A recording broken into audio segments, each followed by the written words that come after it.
இளைஞர்கள் தாக்கி அதை வீடியோ எடுத்து அதை ரீல்ஸ் ஆக்கி ஒரு பாட்டுடன் வெளியிட்டது மிகவும் கொடூரமான செயல். அந்த கலாச்சாரம் கொஞ்சம் அதிகமாகி கொண்டிருக்கிறதாக எனக்கு தோன்றுகிறது.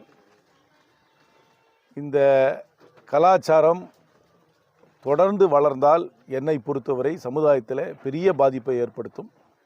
ஏற்கனவே பல இடங்களிலே இத்தகைய டீஜெனரேட் கலாச்சாரத்தின் மூலமாக பல சம்பவங்கள் நடக்கின்றன. வாத்தியாரையே ஸ்டூடெண்ட் அடிக்கிறதா கூட சில இடத்துல எல்லாம் பார்க்குறோம்.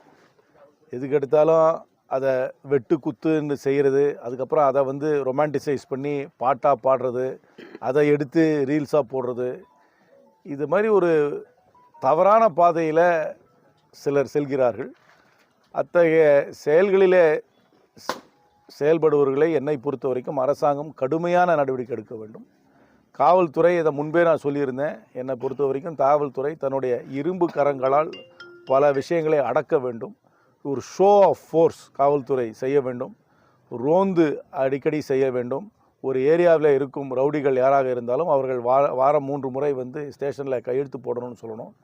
இந்த மாதிரி யாராவது வண்டியில் ட்ரிபிள்ஸ் போனாங்களோ, இல்லைனா அந்த லைசன்ஸ் இல்லாமல் போனாங்களோ, அந்த மாதிரி போனால் கூட அவர்களை எல்லாம் பிடிச்சி அந்தந்த செக்ஷன் படி புக் பண்ணி ஆகணும்.